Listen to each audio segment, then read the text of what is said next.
The simplest way to put it, I have problems.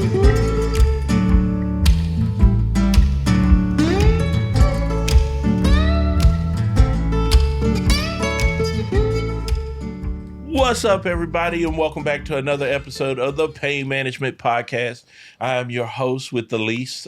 I'm not going to be the host with the most. I'm Roderick McDaniel, a.k.a. Coach. And to my right is the greatest co-host in the world. That's Jimmy Moynihan. How you doing? Hey, I'm good. Good How deal, are you man. doing? I'm great, man. I'm excited for this episode. I am too, because, man, I feel like a stepdad bringing both his boys on the show. It'd be funny So my left is my other boy, Cody Miears. It'd be funny if we don't get along. We fight. Yeah, that'd be like, boys, your mom would not like this. That's my daddy. I knew him first. He was my stepdaddy first. Yeah. He loves me more than you. This is the show where I bring my two sons together. This is the pilot we're shooting for NBC.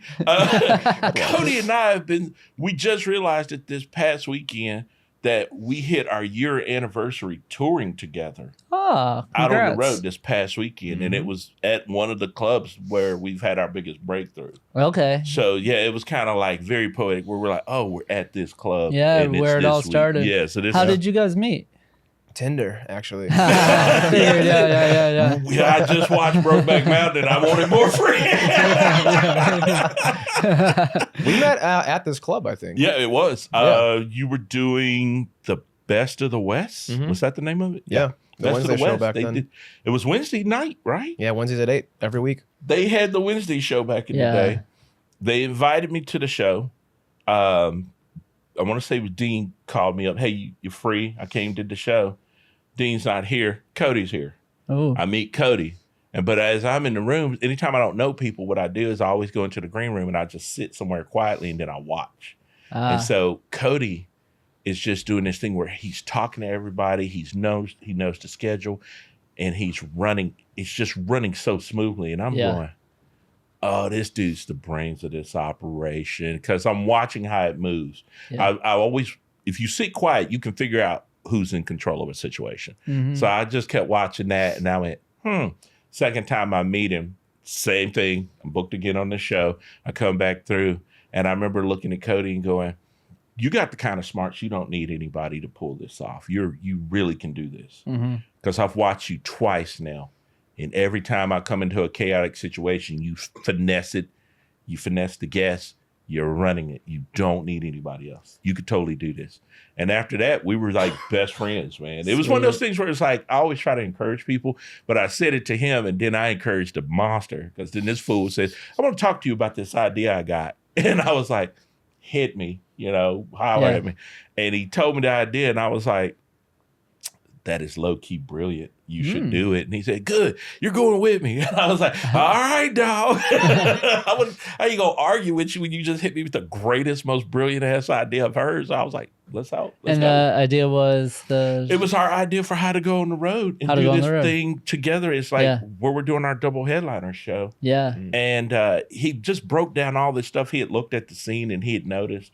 And we were talking about, why are we fighting for stage time? Right. And when we can go out, and I've always said you don't get better at home doing 100% showcases. You get better on the road learning new audiences. And Right. I mean, that's something that's always repeated is to get better, you have to go on the road. Yeah, you gotta get uncomfortable. You have to be uncomfortable. And also, like, what you guys are doing is so smart because, like, I mean, even on a good day in Austin, you'll get up and it'll equal about 25, 30 minutes. If you're really lucky, maybe 30. But to get 30 minutes, how much time do you guys each do? We've done double 45s, So double that's 35s. Yeah.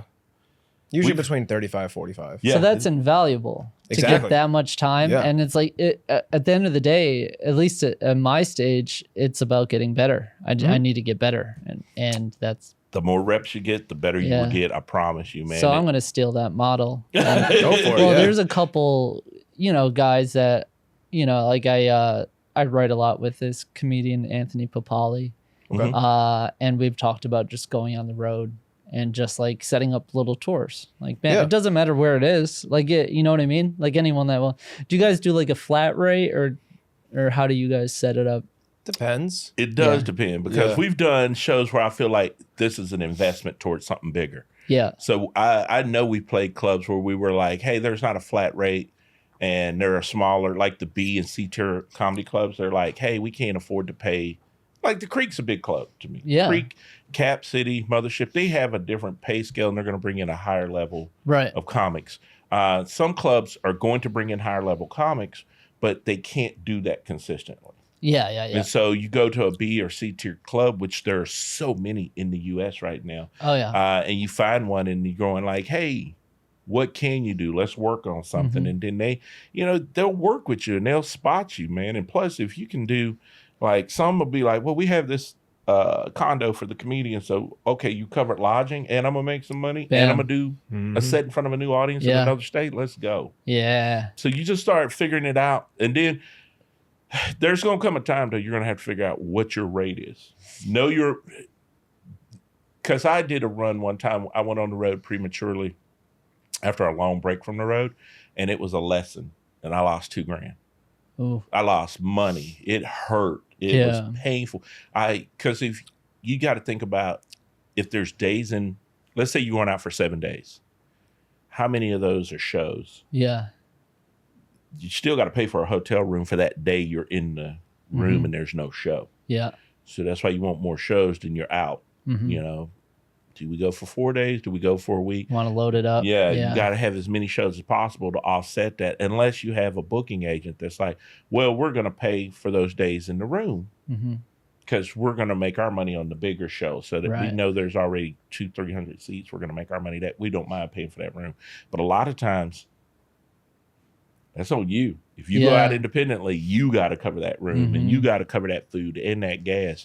And Yeah. you come home and there's $2,000 missing out of your account that you couldn't afford to be missing. Oh man. It'll change you. Yeah. You start to learn like, oh, I really do believe in God and I need a miracle quickly. I don't mind breaking even, but losing money I can't do. Well, it's like actually at this point I want to make at least a little money. Yeah, you Like want. even like the spots locally, if I get paid $15, it feels good. Even when like I know they're not making a lot, but just Just cover my gas, please, Yeah. here locally. Yeah. But you came up with a crazy ass system. His Yeah. system was just like, he went to places where nobody else would go. right. And I what made you even think of that? I guess originally I started fighting for stage time in Austin, and then when I got it, everyone's doing 8 minutes. And I'm like, all right, well, I'm just gonna do a new joke because I'm not gonna keep refining my 8-minute joke. This sounds like it's boring, And I wanted the longer sets. We started going on the road, and then I figured out quickly if you go east, there's more people, there's more populated cities, everything started in the east, and we moved west across the country. Right. And then I was like, well, you can't get as much money. Unfortunately, a lot of it is about money, but we can't get as much money going east because the demand is lower. The supply is way higher. So I Right. flipped it. I'm like, let's just go where the supply is zero. And now we're Right. doing shows where no one's ever done shows before. And that's a lot in the west and northwest of here. So a lot of New Mexico, West Texas, Colorado, Oklahoma, Kansas, all of that right now. Mhm. So people in Arizona have, caught on word of what I'm trying to do too. So Yeah. we're fixing to go out there. But because then you go out there and it's just a weird dynamic because you're getting people that have never seen stand-up comedy, but everyone has the internet now, or at least knows enough about it. Right. So they've heard of comedy, Mhm. and they're very appreciative when you show up. Like Yeah, we were doing yeah. it for desert hippies essentially, Yeah. and they're like, "This is the best day of my life," and they're asking us to come back, and we're going back to Terlingua 2 months after we were just there. Sweet. Yeah. Yeah, That one they're blew not me away. jaded That's yet. probably our quickest turnaround. Yeah, Quickest turnaround we've had where somebody's like, you got to come back. And we're like, I understand if you say 4 months, 3 months, but Yeah. 2 months. Yeah, you got to come back now. Must have We're- loved you. They they did. did. Oh, Well, and God. also with our system, it's like because I wanted a longer time, right? But I'm not. I asked him originally because I wanted to really work the road. I'd showcased in nearby cities and Yeah. work the road, but like I want to do longer stuff. I want to see what I'm about. Yeah. And he just released his special, or at least you filmed it. It hadn't dropped yet. Yeah. So I'm like, you're going to be needing new stuff to work on before the special drops. Mm-hmm. I'm trying to expand and you're trying to trim. And it was just kind of like, let's meet in the middle. Let's both do 35s to 45s. And then we'll just keep booking it that way. And so, yeah, now you're going out there and we're doing 35s, but we were there 2 months ago or a month ago. We're going back in 1 month. It's a whole different 35 minutes. Yeah. Oh, Yeah. sweet. Yeah. Because the way we write now, he changed how I wrote. Yeah. I'll be the first to say that. And I'd brag about it because when last December, he hit me with this thing. You know what you should do? I'm going to challenge you. 15 minutes every month. And so when you were doing local shows, Yeah. I was coming up with this new 15, so I was going to do a new 5 everywhere. Yeah. And people were going to hear this joke they'd never heard from me before. Yeah. I wasn't going to just try to be like, oh, yeah, let me try to push myself. So I wrote 15 in December. January comes around. I wrote another 15 in January. February came around. It was my birthday month. I was busy. I wrote maybe 10, 12. It wasn't 15. But I then stopped and realized, bro, there's your next special in 3 months. You already got this whole brand new 43-minute set that you can go drop on people.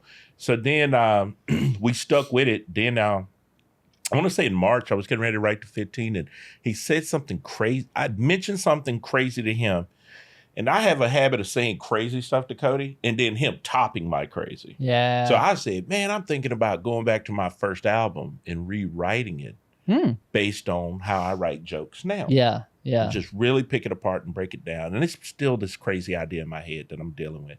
And Cody was like, you should go back to all your old material that's in notebooks that you've never used those jokes. It's a great idea. Break them out and see what happens. Great See what they're idea. at now. Yeah. And I did it.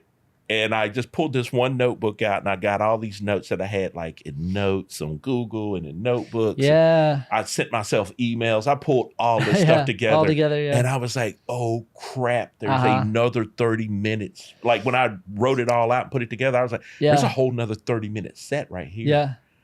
So now I have this 43 over here and this 30 here. Oh, that's awesome. I'm going to go try to practice this new 30 and see if I can use this. Yeah. Because then I started interchanging those two. So yeah, So put it it's together. like, You could steal from yourself, you know? It's I cool. was, It's like yeah. you can pull and yeah, it's kind of cool because in the beginning you do have all that enthusiasm and then you have no chops to develop it. Yeah. And so like as you progress, or at least with me, I just assumed all that stuff was garbage because, but it's really, I just didn't know what to do with it. Yeah. Well, I just didn't know what to do. He made me go back and I looked at it and I said, why is this fool making me a better comic? What's happening? Hey. But I had a proud dad moment because we got to the La Berge and that was our first gig with Bonkers.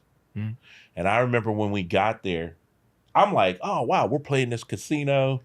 The rooms are fancy as hell. This is going to be an amazing show. Yeah. And they were like, yeah, you got to do 45 minutes tonight. And I kind of remember Cody just having this look like, I don't even know if I have 45. And I was like, I've watched you do so many different sets. Right. You have more than 45. Just put it together. Figure it out. Yeah. And you got 30 minutes to do it because Yeah, you're yeah, going yeah. up. And I remember him just sitting down and he did this thing. And I think I don't remember if it was a 3x5 card or a notebook or whatever. He got over there, got quiet, and I watched him do that first 45 and he locked him in. And I was like, that's my dog. Look at him. That's my boy right there. Yeah. I was so proud of him, man. But I watched him keep doing that. Then it was like, hey, you headlined this year on your own one time or twice, didn't you? Yeah.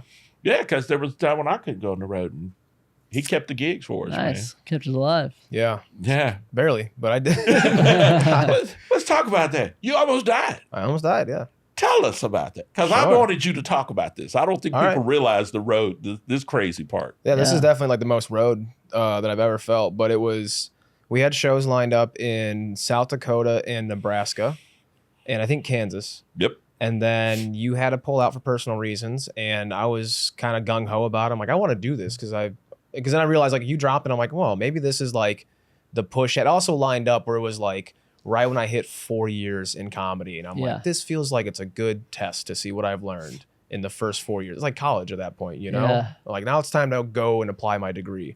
So I went out there, and then I have friends that live in just outside of Omaha, so I stayed with them, keeping expenses low. That's how you do the road. And did super well the first night in South Dakota for a town of 400 people. and 10% of the population showed up. So There you go. Pretty good. pretty sweet. But I did 53 minutes, and I was like, oh, I didn't know I had that in me. And then I did. I don't need Roderick anymore. No, exactly. Yeah, I deleted his number after that. I don't need that food. I said, you're Yeah, done. shit. You know?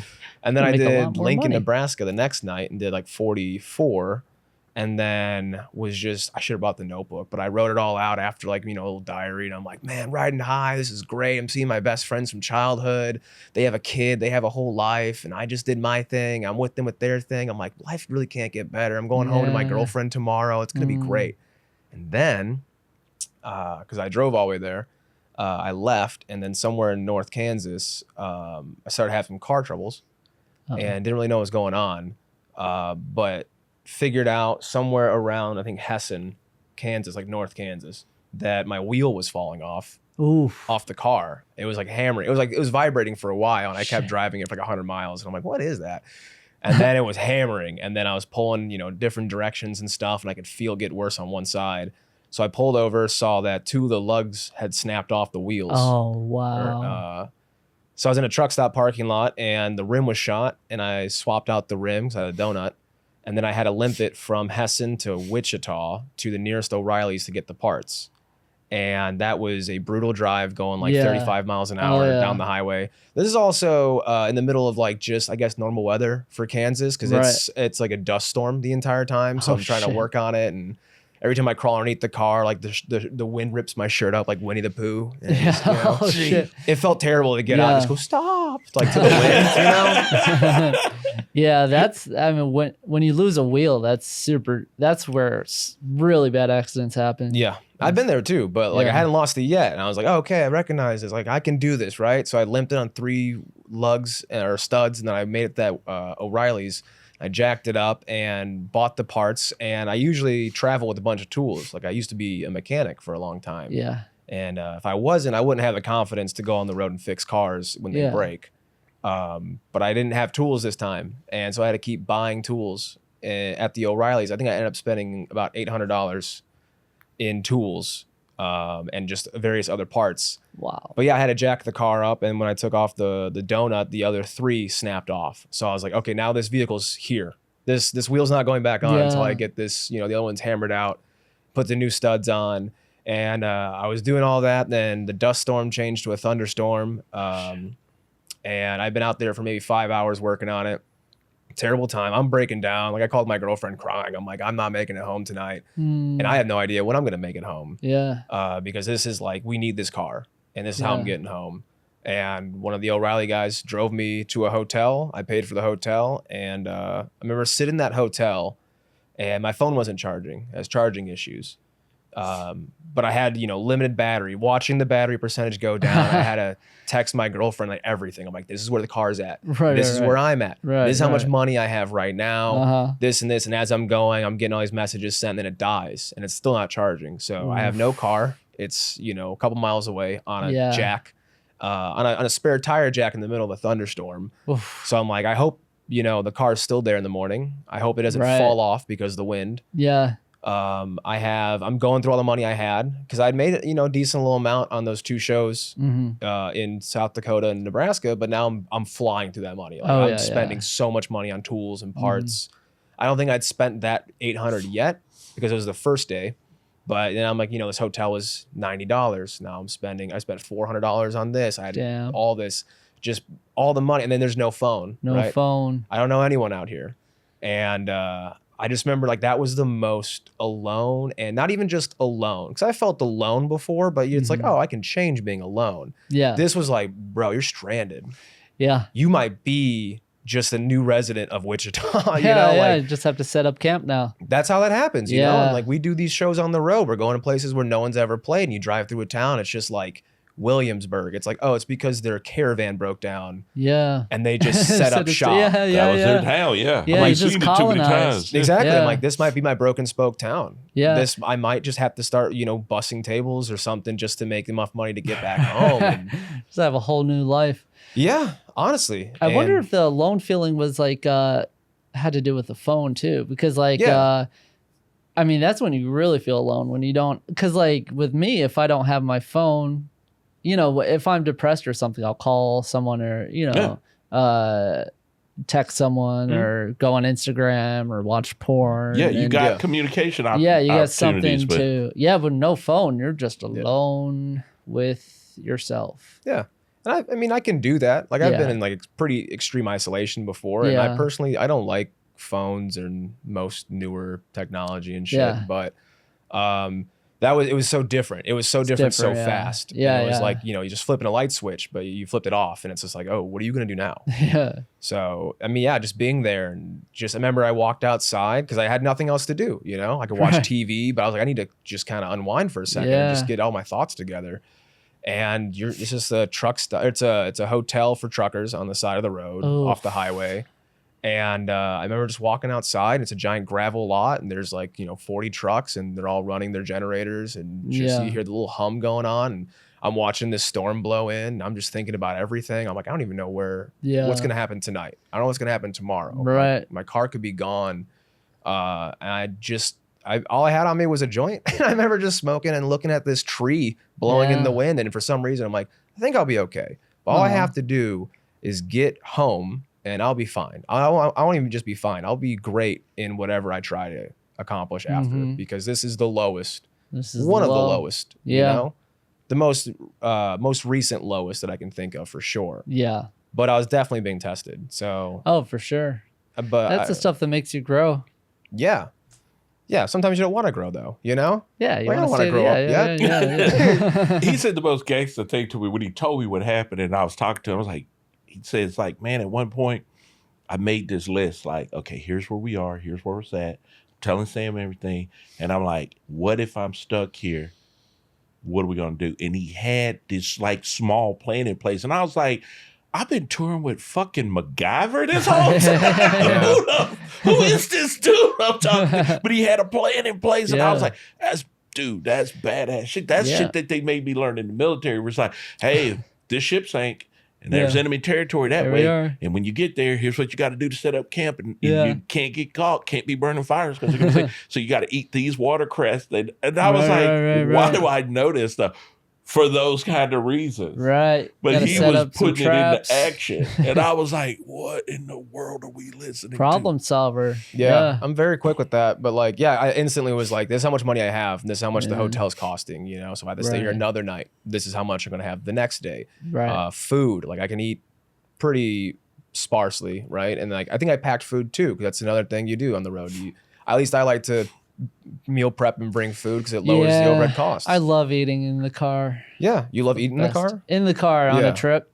I Okay. get it. It's an excuse for me to eat just absolute garbage. Well, he Yeah. will make these great meals, and then we stop at like Love's truck stop. Every one of them has a microwave. Some of the cleanest restaurants. Oh, wow. And my Yeah. sister, who toured with her husband in his death metal band, she told me the best shower. She said you can get a shower over there for like $15 for an hour, and then what you do is you just pass the key to the next guy. So you come out of the shower and they go just into the right shower. in. So she said the whole band pays $15, and we're like, wow, we're all going to shower for this next Pretty hour. good. Yeah, sometimes those guys are waiting for you in the shower though. Yeah.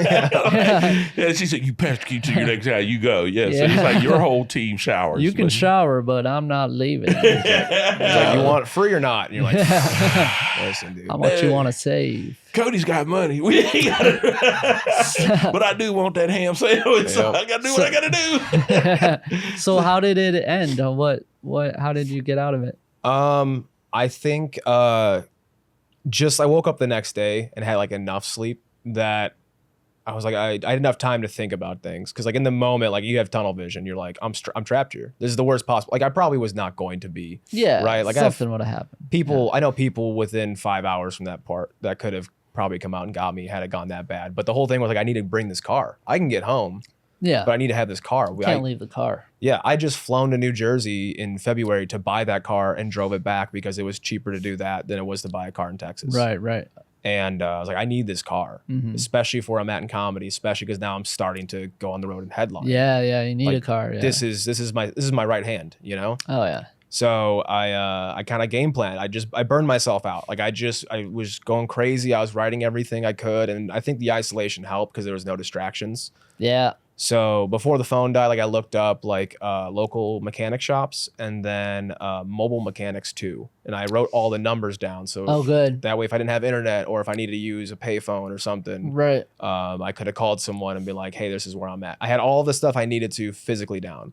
And I just game planned the night before, like this crazy haste, right? And I also had to pack out a couple of bags of stuff from the car to bring to the hotel, but all the things that were most valuable. I couldn't bring everything in the car. Yeah. But I had to like I just tossed everything into bags and then just hurried up and dropped them at the hotel. And that night when I came back, phone's still dead. I'm like, the only thing I can do right now is to just get my thoughts in order. And I'm like, I need to do inventory. I need to see what I have with me, you know? So I'm like, oh, I have a pair of jeans, but I have one sock because I left the other sock in the car. Yeah. That kind of stuff. But I laid everything out in front of me. And then the next morning I woke up and I put it all away. And I'm like, now I know what I have. I know how much money I have. I know I have all the numbers I need to call in case I need to get out there. And I think I just Ubered back to the O'Reilly's. I told them the night before when I was working out, I'm like, can I leave it here? I'll be back in the morning. And they're like, sure. Showed up, same people are working. And then just like whatever it was, 9:30, 10 in the morning, just went right back to work. And then I think within 5 hours, I had hammered out all the wheel studs. I had to take some stuff apart, like heat shields and deflectors on the backside of the wheel. Yeah. Or the wheel end. Pieced it all back together. Got it off the jack stand, and I was like, I think I'm gonna be okay. Yeah. But like they had no idea because the entire time I'm going in there, I'm like, I need this part. They're like, you're not gonna get it done. You know? They're like, you're crazy trying to do all this in our parking lot. But I don't know. I guess I just I thought enough. I game planned and I laid everything out in front of me, and then just the comfort I had from knowing I'm like, all right, if this fails, here's the next thing you do. If this fails, here's the next thing. So then like the next day, I'm like, I don't even have to think about this because if I fuck up and I need to go the next step, I already wrote this out. I just have to read what I wrote in my book. Go to the next step. Pretty good. That's I wouldn't do that. I would just cried and made my girlfriend drive to me. Yeah. And just waited and So that's pretty good that you stay composed and I'm a grown man. I would have cried. I I would have yeah. cried, and then it would have been like, yeah. okay, now I got to figure it out. But there's been a whole cry session for me. I would have to find a real man to come and take care of my problems. Yep. Hold your hand while you're turning wrenches and everything. Yeah. Yeah. I would stand over him and look and be like, okay, good. Yeah. Yeah. I have no idea. I always have to do that. I can't just like go inside and just sit. Yeah. I don't blame Big you. supervisor energy. Yeah. You're like, my job is to make sure you're doing your job. I did have a fucked up something kind of along those lines. I was driving from Florida to upstate New York. And I kind of was like just fleeing where I was living. And it's like, when like your life's going to shit, I was just like, I'm moving to New York. And I got into my, what was it? Honda Accord. And I drove, and it was when I was using a lot. So I was like popping Klonopin. And I had, before I got out of the town, I had rear-ended a car. And I somehow got out of it. I got I had a sobriety test that I passed, even though I was high as fuck. But anyway, I think it was maybe South Carolina. And I also I had my cat with me, and I was driving into a gas station, and it was like this little like small bridge, and I missed it somehow, and I drove into a ditch. Holy shit. And my whole fender fell off of the Accord. Yeah. And I had just enough money to pay for gas to get to New York. And I was like, I'm literally fucked. And luckily people saw how helpless I was. That's how I get help. People just see like, oh shit, this guy's We gotta help this guy. Because It's I like was a mercy kill. I was crawling out of this ditch with my cat carrier, like just like crying, just like holding it. And people were like, oh no. Yeah, high as fuck. And so these people like tied my fender back with like rope. Not fender, bumper. Wait, what's up front? The bumper's in the very front or the back. Okay. Yeah. Well, anyway, yeah. They're tying it together. And then I think they were expecting me to like give them money, but I was like, I don't have any money to give you. Here's a cat. Huh? Do you want that? Huh. Here's a cat. Yeah, I'll give want you a my cat. But yeah, so that's probably. I've been in some moments where I'm like, how the fuck am I gonna get out of this? And it's always by the kindness of like people that you don't expect to helping you. Yeah, your whole universe is awesome. That you could go out there and they just give you like Pee Wee Herman, Pee Wee's Big Adventure love. He's out here like, I'm a manly man. I got to wrestle a grizzly bear. I'm like, what is going on in these two dynamics? Yeah. On my side, I have a cat and I'm crying. And I'm old. I'm just like, I wonder if AAA can go get me. Yeah. People kept showing up at Wichita too. They're like, "You need help?" I'm like, "You don't know shit. Like, you can't help me. You can't help me where I'm going." Yeah. I was like, what is happening? Yeah. Oh, that's wild. But see, you've had, because we spend so much time in the car talking and staring out of a windshield. I've heard these stories. I wanted him to hear these stories because I knew he would ask questions that I wouldn't think to ask. But the thing that kills me is like your whole story to get to Austin was like his story to get to New York. That's the first, like, I'm going here. Yeah. I'm going to go do this. I don't care how I get there. And that's so wild to me, man, because that's a ballsy ass move where people just decide, hey, Yeah. I'm going somewhere. I'm gonna make it work. Yeah. And I'm Yeah. just like, there's no plan. No, I'm going to make it work.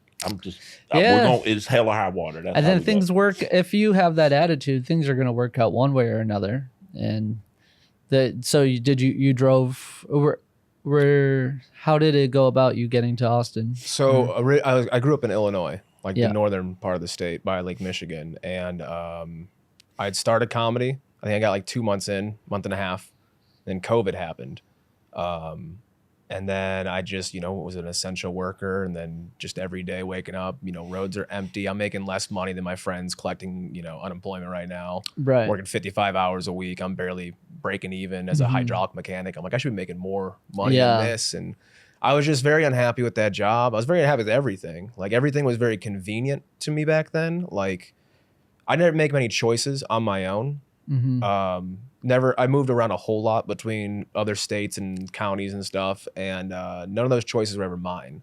So I was probably 23, 22, I think, when I started comedy, about to turn 23. And like that was after a bad breakup, I was like, I'm gonna start doing things I want to do. Yeah. Like, I just don't care, because I already I had a whole, where I was from, it was like you had a girlfriend or whatever, husband, wife, whatever. Yeah. And you had a kid, then you bought a house, and then you had a job you Yeah. hated, and you hated your wife or your spouse, and then you Yeah. half hated this kid, and then That all this other stuff. progression. And I was like, I don't want to do any of that. Yeah. So at 22, I was already engaged and broke up, and she, was cheating on me with a coke dealing biker, and I was raising her kid. Oh and wow. then I was out of a house, and I was out of a relationship. I hated my job that I kept for her, and I'm like, I don't want any of this life. So I was like, starting from scratch, at least it's my decision. Yeah. Because I don't want to do this. Like my Yeah. best friends are there, Yeah. and some of them are very happy with their lives, but some of them I know are like, man, I have to be at this job. I have to be this plumber because like my dad's a plumber and his dad was a Right. plumber. I'm like, you don't have to be here. He's like, what's No. going to happen to the company? And I'm like, fuck the company. What does it matter? Yeah. Do you want to? You can plumb anywhere. Like Right. go do your own thing. Yeah, But- it's so weird. Like you don't like the job, you don't like the company, but you're worried about what's going to happen to it. Yeah, It's Well, like Stockholm syndrome or whatever. yeah, definitely, because you're being abused by it Yeah, to an yeah. extent, and that's not to say like every job's that way. And honestly, the world needs people that are okay with that don't course. recognize that, or they do Yeah. and they're like, I don't want to chance it.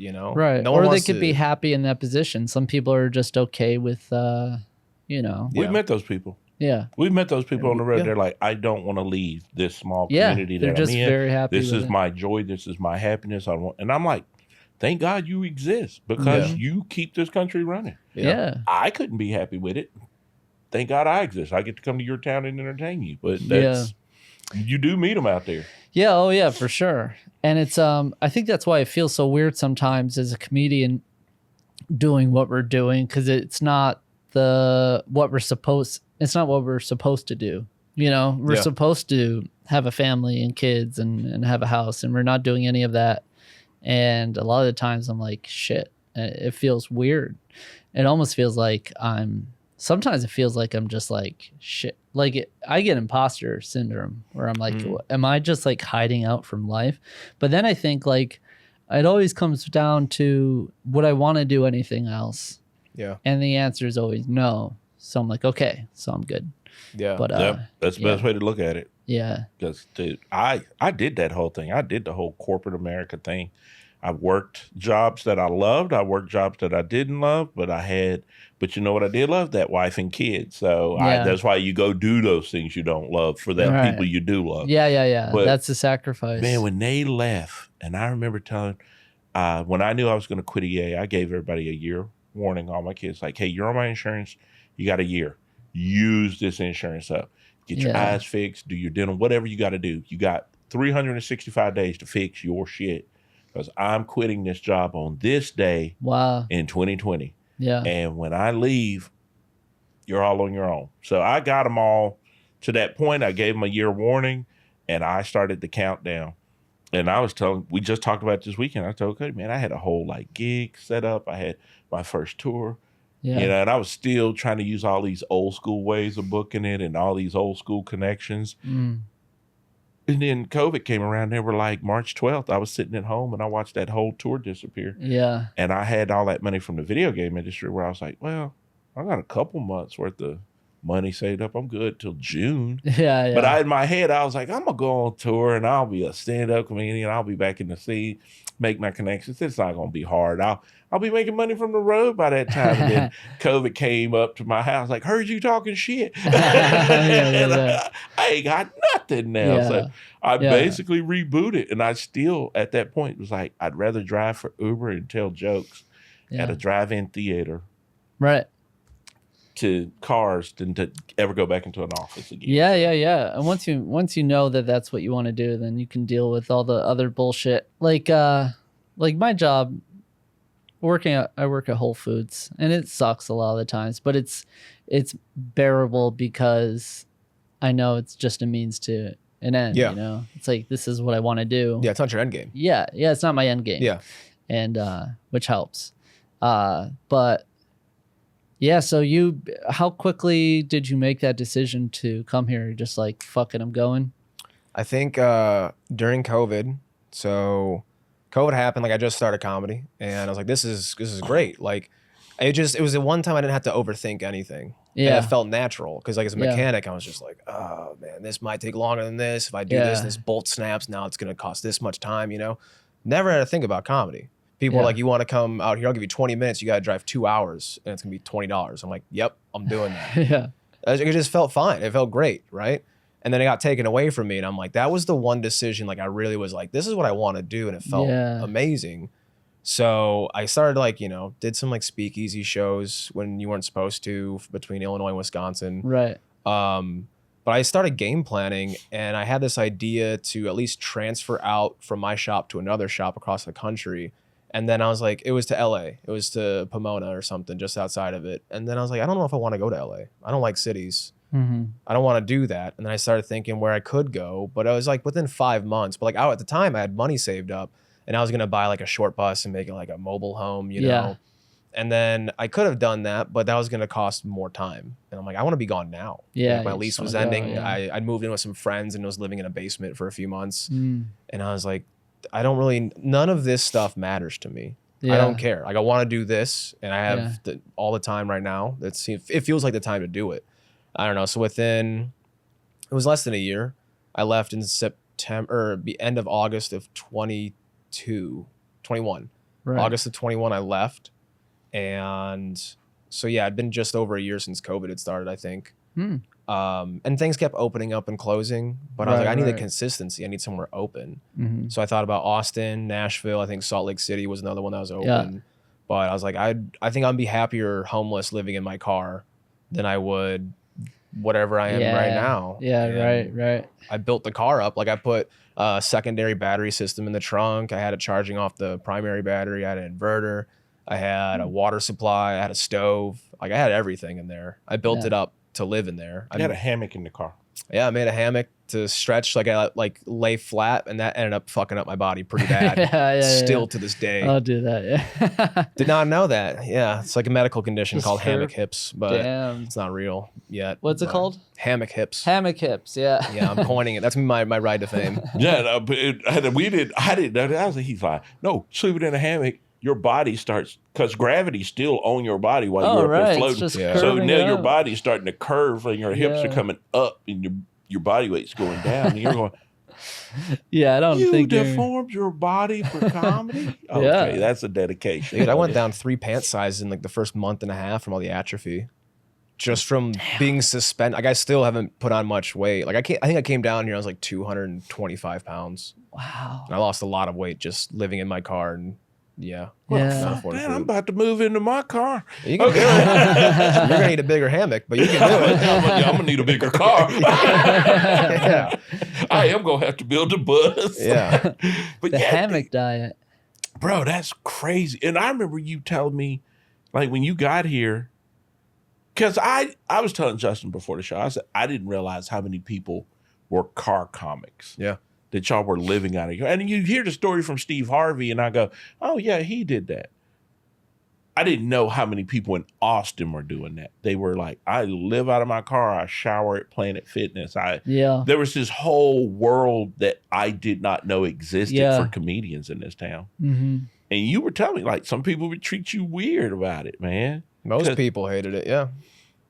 And did you? Yeah, I knew that. Well, one of my friends before I moved, I knew he was living out of his car. And when I moved to Austin, because I made the decision pretty quick, I didn't have a place to stay.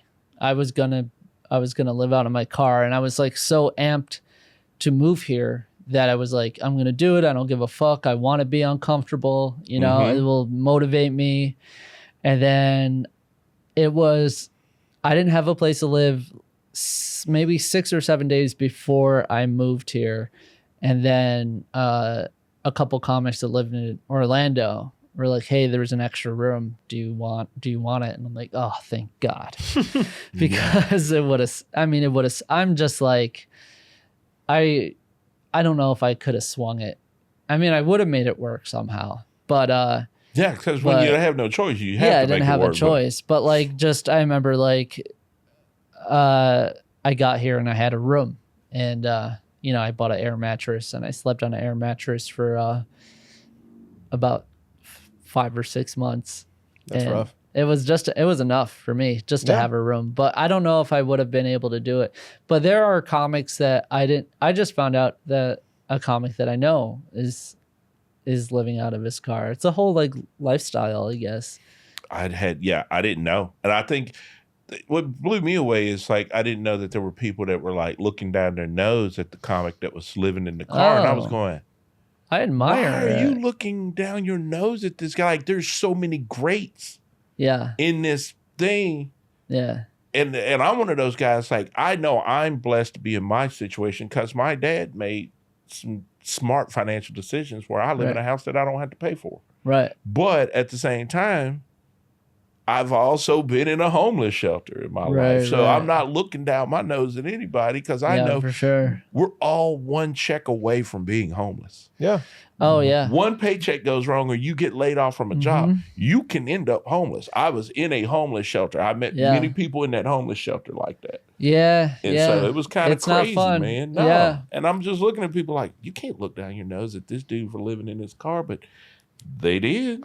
It's weird because especially in recovery, you go to meetings and you see people that are all put together and then they share their story about how they were homeless and like, living on the streets. Yeah. And you get your life back together, and then you it's so weird to look at these people as someone that didn't have a home or lived in a homeless shelter. And I mean, I spent nights in the Salvation Army where I had to put my book, you can't go to sleep unless you have your leg through your book bag or else someone will steal it. Wow. I slept in there on the Salvation Army homeless shelter. I slept on a yoga mat my Yeah. first night. One night I got a bed the first night. So it was a bunk bed. I got that the first night. The second night they were full. So I had to sleep on the floor. And I got a yoga mat. And I used the backpack that I had as my pillow. Yes, yeah. So you fold it up to where it's comfortable. And I laid on my side and I slept. And they gave me a blanket. And that's how I got pneumonia. But I still kept going back. And I was like, what happened was I got pneumonia so bad sleeping on the floor there that the next day I didn't feel great. And I felt like I had a fever and I coughed. And this like Oh my God. solid, it's probably about that big thing of congestion came out. And I was like, what the hell is this? I threw it in a sandwich bag and just put it in my backpack and said, I shouldn't have coughed that up. So I called my mom.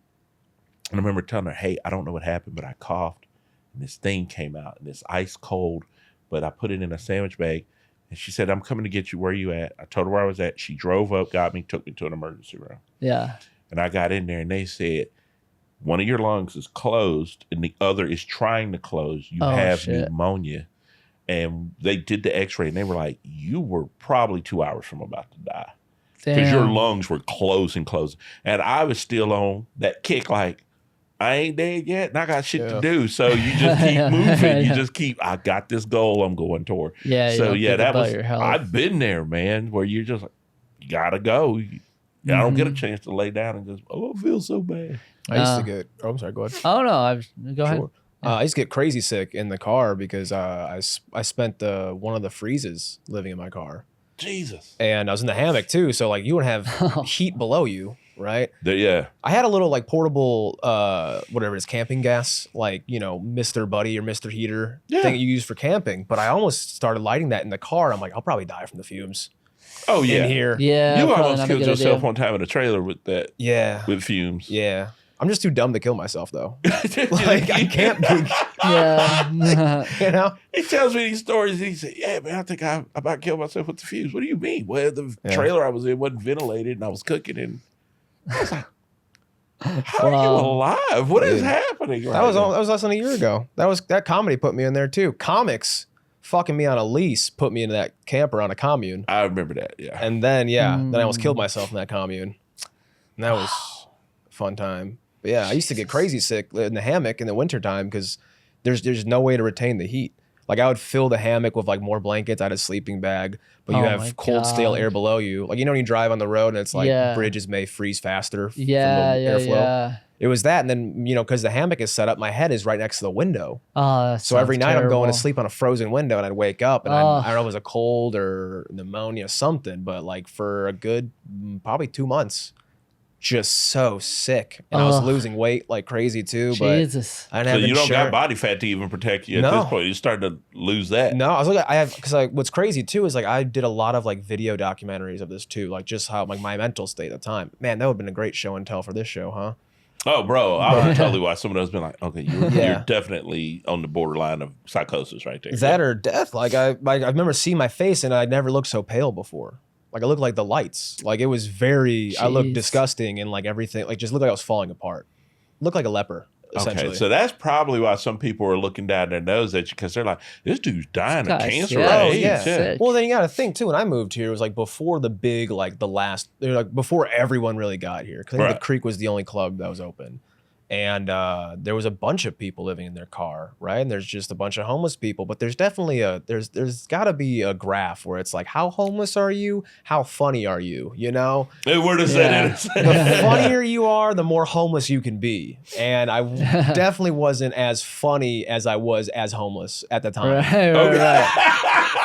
So your main characteristic was homeless. Yes, yeah.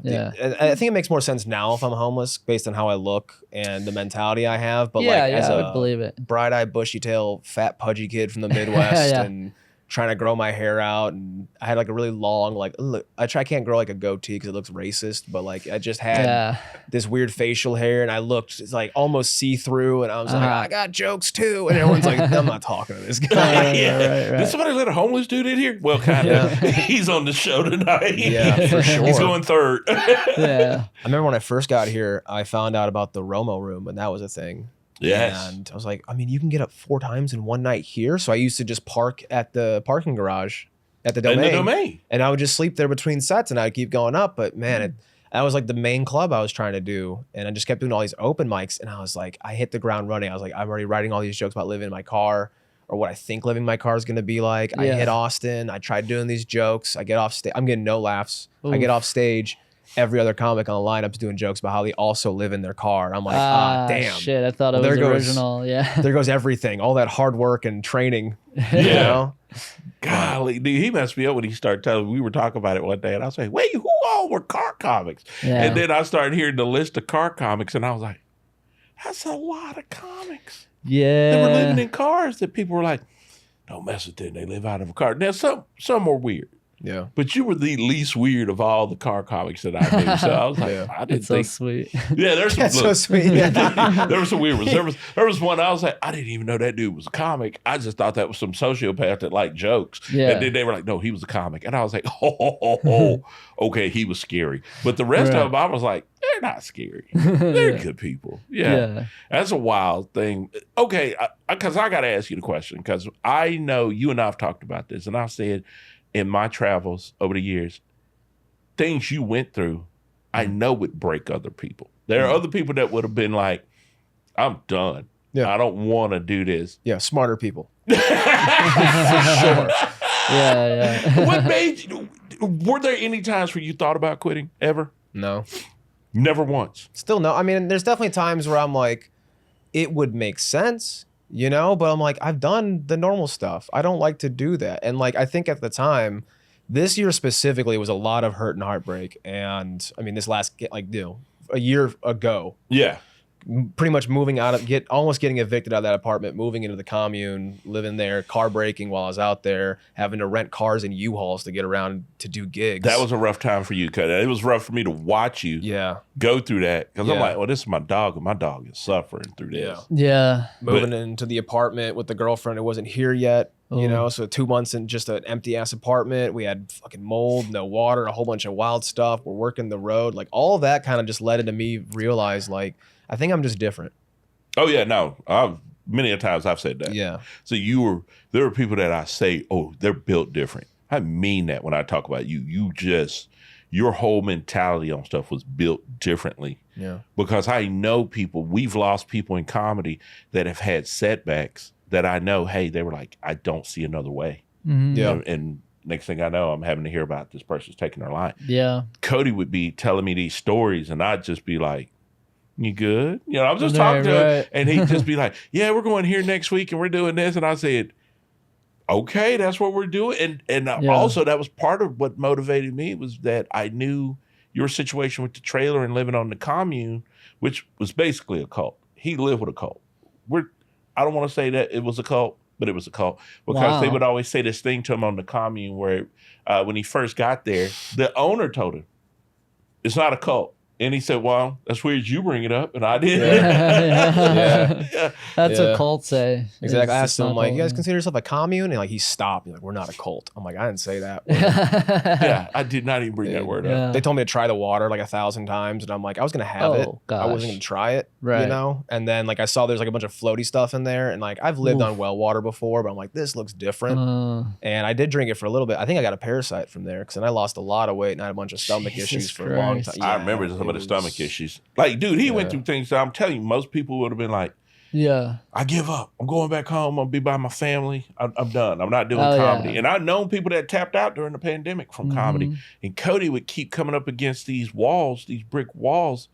And I'd be like, he'd just back up and run through the wall. And I'd be like, well, okay, I guess. Not going to say anything if he's not going to say anything. Let's keep going. So I'm just curious, what was like some cult stuff that happened? Was there any like? There wasn't like drink the punch type of stuff. Oh, okay, it was definitely more of a commune, and we're like poking fun at it. But it was somewhere between a commune and a cult. I don't know what that word is, if we've discovered that yet. What was the thing they spray painted on the wall outside? Oh man! So I moved into there, and it was cheap, and it was month to month, and I was like, I just need somewhere. Like I'm panicking. I'm survival mode. And I didn't notice this when I had walked in there and signed the lease. I don't think you're supposed to sign a lease in a dude's living room, but Yeah. there had been, I'm assuming, a former tenant that spray painted perverts with an arrow pointing in, because like there's a giant fence and you had to drive like between these two fences, like like you're going to the slaughterhouse almost, and then it opens up and then it's like a main house and then a ring of campers and trailers around the main house. And this arrow says perverts, and then it says touches or watches little girls or touches himself to little girls or something. Dear. And then presumably the owner or someone else in the commune had just taken paint and like painted over it. Smart. But different shades of black. So you could still see perverts this way. And just, it's even worse that it brings more attention. It looks like they're trying to cover it up. Yeah, it was that. And then it pointed into the place, and my camper was the first camper when you pull in. So I'm like, now everyone's gonna think I'm the fucking pervert. Yeah, it's hard to bring a girl back when I don't even want to bring myself back. Yeah. That's why we started working the road. I hated living there so much. I'm like, let's go for 4 days. Let's go for 5 days. He really did. We worked the road so much because he didn't want to be there. And and that was our thing. It's like, hey man, let's get room guarantees. And then when they were giving us the room guarantees, we were like, well, all these rooms are nicer than his place. Right. Yeah. Everything's a step up. So and we don't have to hear him drink the water. It was just, you know what they say, man, like when you get in those situations and it's like necessity is the mother of all invention. It really, it's a necessity. We got to stay on the road to get out of that. Yeah. Yeah. That's the kind of the push that you need. Yeah. I don't know if I could have, there were things he did where I was like, I'd have tapped. I'd have been like, I got a degree. I'm going back to the video game industry. It helps when there's no backup plan. Yeah. Or like when I there's nothing. don't have one right now. Yeah. This is the first, like in my life, when I didn't realize I didn't have a backup plan. The only backup plan I had is I have a degree and I've worked in this industry. But I've watched that industry lay off all my friends that were still in it. Right. I've basically been flying by the seat of my pants since 2020 and then hooked up with another dude flying by the seat of his pants. Yeah, you guys were the perfect match. We're going to do this? Completely different backgrounds, but like same mentality. Yeah, it was just like, hey man, my only option is failure or keep going. So let's go. Right. But man, I think to me, because that mental tenacity, you don't get enough credit for that. The mental tenacity it takes to just say, I'm not going to have depression. I just got to fight this. Well, you don't get credit until there's a payoff, So like, that's kind of where I'm at now. Like I'm so early on into this, but it's definitely like, I'm talking to people who've been doing it longer and they haven't even done things like I have to do this, but they already had the break. So it's like, well, what's in store for me then? And I don't care for the break. all my only goal is to just make this my job. Because I've I was born to young parents in college. I lived on the campus with them, Like, it was, from the beginning, was fucked. I've never had money. I haven't had health insurance for probably ever, Yeah. Like, it's just whatever. Like, anything I choose is going to be a little bit better. Like, I've worked careers and I've had zero money at the end of the day. I've been a broke comic and had the same amount of money when I did it by the book, by doing what you're supposed to. So at this rate, it's just like, I don't care as long as I can survive. And then I'd rather, just live so spectacularly in this burnout like a supernova and blow up than I would just to play it safe, then do the retirement, than to have, like, that sounds boring. It is. Yeah. It took 100%. My kids were the first ones when I told them I was going to do it. They were my biggest cheerleaders. Yeah. Because they were like, you sacrificed for us for years. Like my daughters were the ones that were like, you gave up everything to stay home and raise us. So you should go out and chase the thing that makes you happy, whatever that looks like. You should chase your happiness. My daughter actually said that. She said, I don't know what happiness is for you, but you better go find it.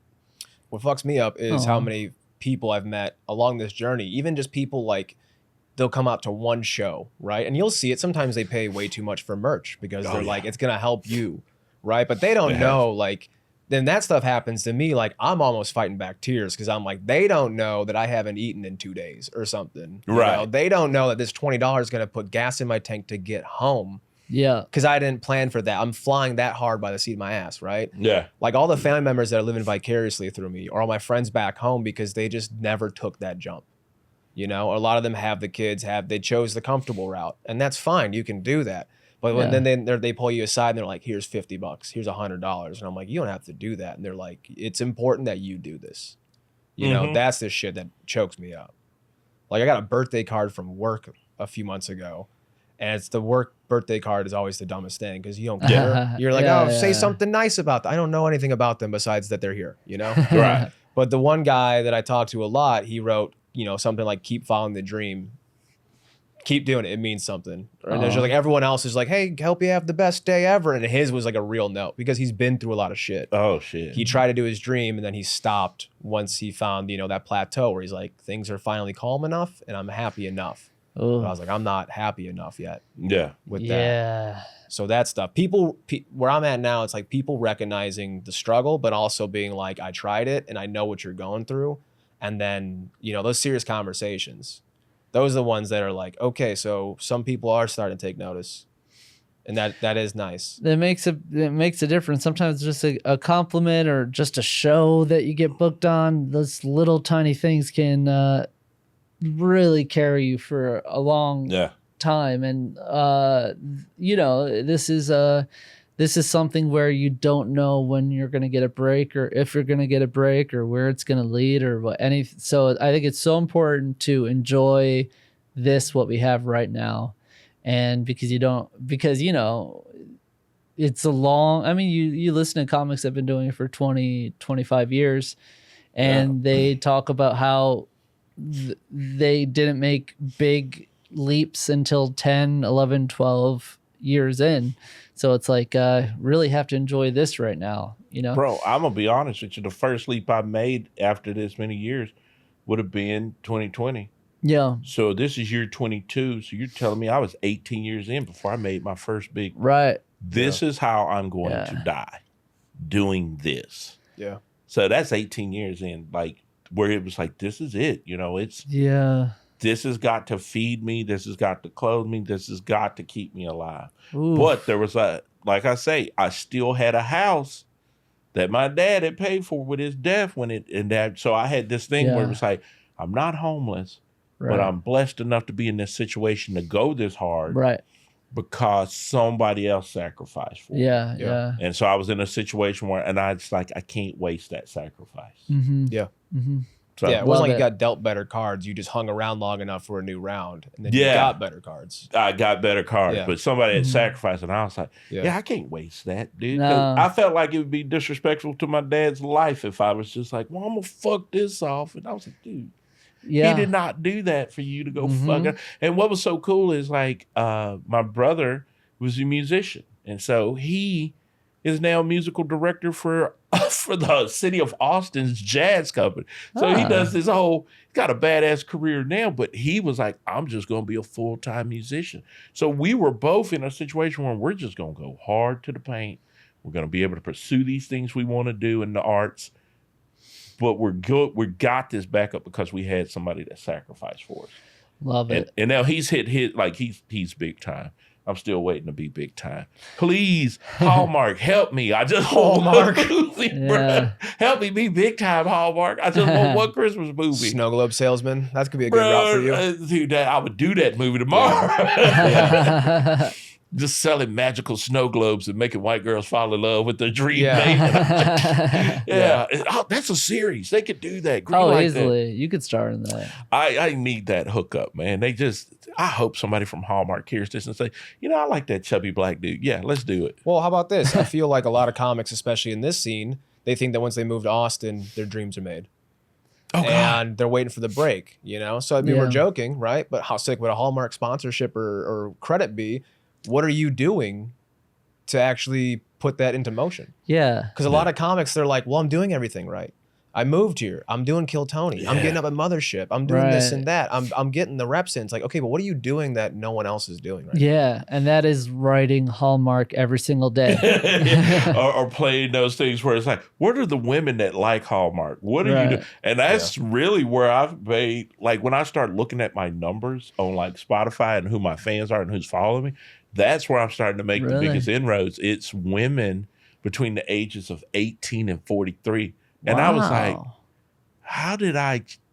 why is that my fan base?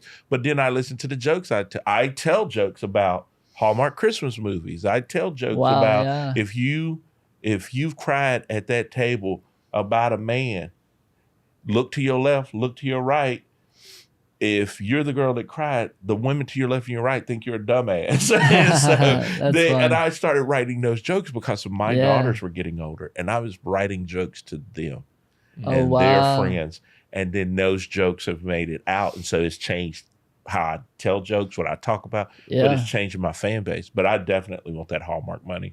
Yeah. Oh, yeah. That's why we've actually talked about this in the car about some of the things I'm doing, because I really want to start doing they're just offensive cards, because I think there are situations where you should have a gift card. Yeah. You're like, hey, glad the kid's not mine, glad you're not a mom. Or, you know, Right. if, you know, if the kid would have miscarried, they'd have been 8. So sending the most weirdest cards to people and just be like, we're going to buy into the black humor of this situation and just making those cards. That's the plot to Mr. Deeds, by the way. No way. He moves off from the mountain town. He writes greeting cards. Really? I need to go watch that movie, man. It's not mean like that, but there's probably some goofy shit. But yeah, I need to go watch that, dude. You just told me my new life story, dude. It's peak Adam Sandler back in the late 90s. It was that around. See, it was early 2000s. I was a hardcore dad at that time, so I probably missed all that, man. Yeah. I did watch Big Daddy, but I was like living that one. So I was like, I felt that one. I like this feels Big like a Daddy. documentary. Yeah. I liked Happy Gilmore is my favorite. Oh, that was a good one. Yeah, he had a good 6-year stretch where it was just 8 movies that were just dynamite. Yeah, dude. One after another. I remember 50 First Dates was actually a better movie than I thought it was going to be. That was actually got counted one of our date night movies. Yeah, I love that movie. It's sweet, it's fun, it's funny. Yeah, and it didn't have a miracle ending. It actually ended kind of like, it's sad, but okay. Right. I was really hoping she would. Yeah, I wanted it to give me the Hollywood ending, but it didn't, and I liked it more because it didn't. Yeah. It ends with them on the boat, right? And he has to now have the VHS tape that's like, Yeah, hey, every live on day. a boat, by the way. Every day she single has day. to start with the tape because she still never gets to remember it. Yeah. Which, I mean, I just don't understand. If I woke up on a boat with a guy and then he showed me a tape of why I'm not stranded with a guy in a boat, I would still freak out. I wouldn't accept it that quickly. Depends on the boat. Yeah. You know? Is it a nice boat? Yeah, it was a nice boat. Is it a fishing vessel? I'm going to be pretty pissed if I just woke up in the If I deadliest wake catch. up and everybody's speaking Russian and I was like, I've been in Shanghai. Okay. I was walking around with, galoshes on looking like the sardines can or something. Okay, this is If not it was a really nice yacht, I'd be like, I guess I'll blow this guy. You know? Yeah. Jimmy, this is... Are Colts on a water thing? Is that like a cruise? Can you do that? A Colt cruise? An underwater You know cult? what? I don't think we've ever On the heard of water, a cruise Oh, yeah. where they had a cult on like a cruise boat, but Yeah, because then you're in international waters. Right. Who knows what you can get away with then? A lot. well, I'm we sure. saw a lot of craziness happen during the pandemic, and I thought some of those were going to turn into cults for a while. So Yeah. you never know. I don't know how we went from You looking Hallmark it to up? cults on the water. The keyboard. Yeah, man, that Deep Purple song, like it's right? a good- Colts on the water? Yeah, cults on the water. That might be I think I'm going to really strive to be the cruise comic, but just for cult cruises. Yeah. Good cult cruises. That'd be fun. Dude, You know? I'll tell you what. Some cults seem pretty like a pretty good deal. Like where you get to fuck a lot of ladies and you know you have a place to stay. I'm talking like the real high class cults. Yeah, but You some have of to those start a cults, cult. man, be like, sometimes they're fucking those women. That's like, those women did not agree to that. Yeah, So you go, mm-mm. I would need it to be You want consensual cult sex. I want like the sexy cults, like where they all fuck each other together. Oh, you know, Yeah, and you gotta everyone's start happy. that cult. You I don't, want a you happy don't cult. walk into that cult. Yeah, Yeah, you that's can't. true. Somebody start putting in the work for you. Yeah. What you want to do is have somebody that treats you like a mentor or son. They start that cult. Yeah, maybe and then not they a lead cult. that cult to you. Yeah. Like Well- a dad handing over the keys to the company. All right, That's I'm what not you want. starting that cult, but I will show up No. once a year. I will show up to say, "Here's a birthday card, son." Yeah. Well, I have a friend who I don't think it's a cult, but they have these like orgies all the she teaches like sex like I don't know what it's Here's my called. pussy, and then that's it, or No, it's like these sensual classes, like She's teaching them to be more sensual. Like more tantric and all sexual that, and or- tantric. Yeah. But I was talking to her and she's like, yeah, we have these like gatherings. And I'm like, what do you guys do? And she's like, well, it's a lot of like seminars, but then a lot of like group sex and orgies. I'm like, this Sounds smelly. Look, I'm gonna tell y'all right now. I book a lot of anime conventions, and if I could book one of those conventions, they're getting the best hour out of me of comedy they're ever going. You're getting in a barn. I hope you know that. That would be fun. With a dirt floor. Yeah. Those are the orgies you're It would going have to be open air. Yeah. I'm not going in no closed room. Yeah. Come out like, she's a y'all hippie. smell like Luke? Yeah. No, thank you. Yeah. No, thank I just you. smell like Luke. Yeah. Just over there. Yeah. Oh, dude, I hate you. All right, man. So, one, thank you for coming on and sharing this with us. And then I think if anybody learned anything from it, they're going to learn. Yeah, sometimes I just need to not pay attention to how bad things are, just keep moving forward because you are the definition of that. I have a lot of pride in you and what you built and how far you've come. But man, there are times you'll tell me stuff and I don't think he's looking at my face when he's telling it to me because I'm like, what? But he just keeps chugging along and I'm just like, well, I guess I'm here for the ride. Let's keep going.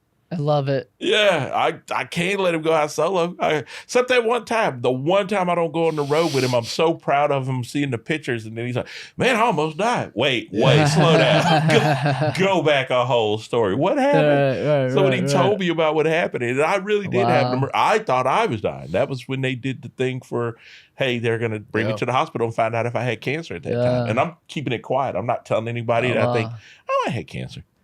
I didn't even tell. My mom found out 4 days into it because I wasn't going to tell her. And I told Cody, I'm not telling.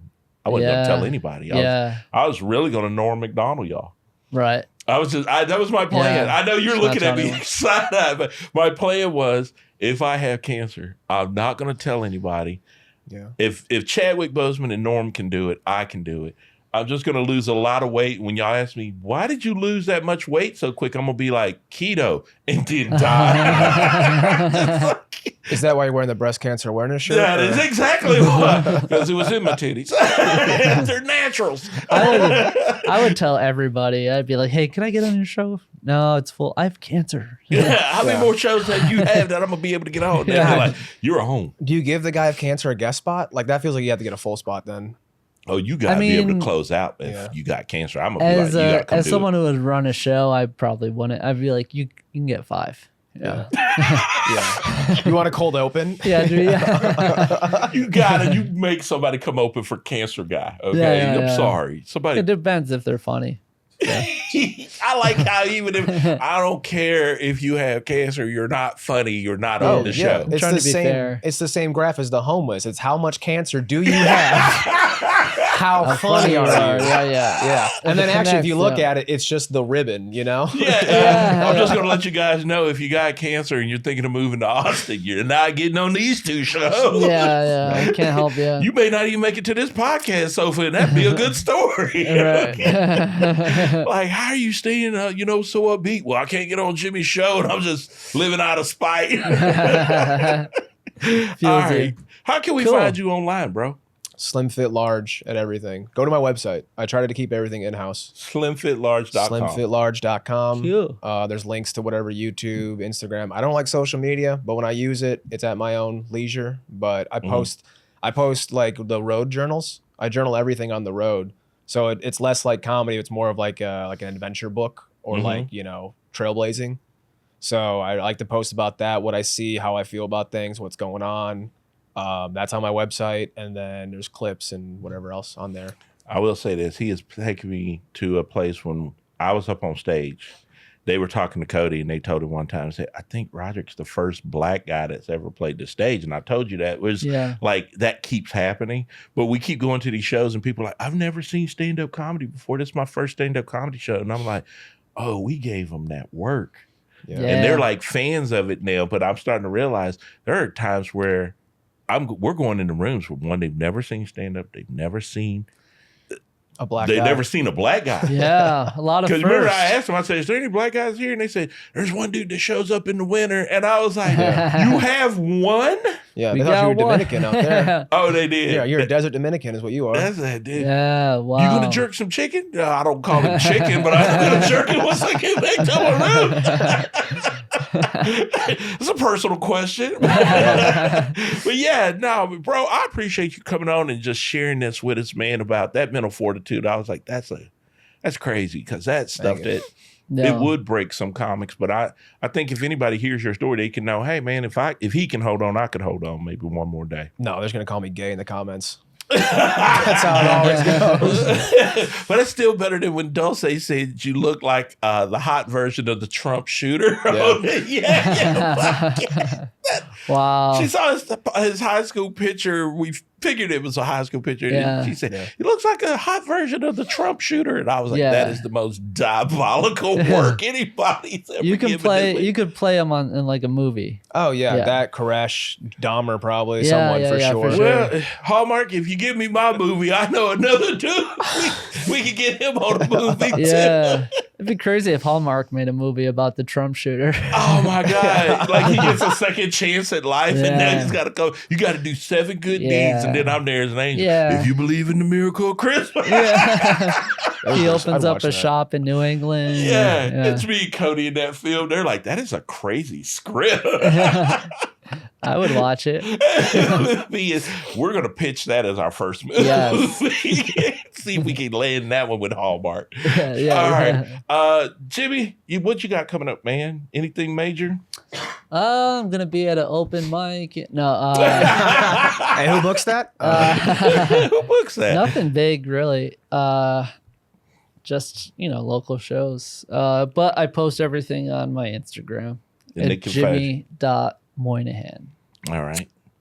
And then the podcast can be found at Pain Management Podcast. Yep, Pain Management Podcast and Creek and Cave Studios, which if you're watching, you've already found it. Yeah, well, we gotta hype that up. You can go to it's Creek and Cave Studios on YouTube. Yeah. Yep, Creek and Cave Studios on YouTube. Come do that. And as we always say, we need you to like, share, subscribe. Those 3 things are the most important. Those are the lifeblood of this show. Mm-hmm. If you like it, it helps us get in the algorithm. Even if you just watch 10 minutes of the podcast, please like it at least. Yeah. We need this help with the algorithm. Share it with your friends who have mental issues like Cody, and you need them to understand they have those issues. Send them this episode and go, you remind me of this hot shooter of Trump. And then we need him to watch it and share with his friends. Yeah, man, we need all that because we're really trying to be one of those podcasts that helps as many people as possible. And we only do that when we get to record more episodes and get another season. Yeah, for sure. So help us out. I'm begging you, help us out with those things. And then that makes us get to hang out with the super producer, Justin, all the time, man. He's the reason we get to smile at y'all every week and bring people with trauma that don't realize they have trauma into the studio. Yeah. All right, man. Well, I know I will be seeing you this week. We're going back out on the road. I know it's... Can I plug our dates real quick? Can I plug our dates? Hit them. August 24th. Is this coming out before? Probably not. No. All right, never mind. Yeah. Hopefully it went well. Yeah, you have some that you could plug that are official in October. It'd probably be out by the end. Well, we have September. We have September 13th, Alexandria, Louisiana. September 14th, we're in DeRidder, Louisiana. September 20th, we're going to be in Alpine. We just locked that in. Texas. September 21st, Terlingua, Texas. September 29th, I'll be in Harris, Michigan. And then October, I don't remember what those dates are exactly. I'll be at Skankfest in September. And then in October, we're hitting the road in Florida. We're going to be making announcements soon. We're coming to Florida. Nice. Mexico. Yeah, we're Mississippi. We'll be all over. We're gonna see some stuff in October. There's gonna be a big tour announcement. Sweet. So go follow his slimfitlarge.com so you can find out where we're gonna be. Also, my favorite thing about Slim Fit Large, that's actually his shirt. Oh yeah? That really is. I asked him how he came up with that. Just my shirt size. Yeah. I thought it was the coolest rap name. I was like, that's a cold name for a rapper. And he's like, that's my shirt size. I was like, I hate you. Remember that more than Cody Miears. So yeah. You know what? More people know me as Coach Silky, my Instagram handle, than they know me as Roderick. Yeah. Coach Silky has the greatest following and fans. Coach has a lovely fan base. Roderick McDaniel, his mama loves him. Okay. That's all I can say about that. All right, guys. Thank y'all for tuning in for another episode. We'll see you again next week when we bring you another guest. And as we say, I got to say this. We started it last week. I got to do it again this week. You don't know what anybody is going through at any time in their life on any day. If you have an opportunity to be interacting with somebody, please choose kindness. And I'm saying that to y'all as much as I'm saying it to me, because I gave up a night of sleep to argue with somebody on Reddit from 3:30 in the morning to 7:30 Oh, no. over a video game. It was the stupidest argument of my life, and I argued with Butt Titties 3939. I hate that guy. And it was a stupid thing, and I gave up sleep. So I'm saying this: if you get a chance, walk away from the stupidity, walk away from anger. Always choose kindness. I'm saying this to remind me: choose kindness, because the universe is going to test me again, and so I'm learning the serenity now and walk away. Love it. Yeah, but if y'all know Butt Titties 39 and you hit him with a bat in the back of his head, if you send me a picture, We'll get a free sticker. Don't be asking for violence. No, leave that man alone. He's hurting enough. He needs to watch some episodes of this and go to therapy. I have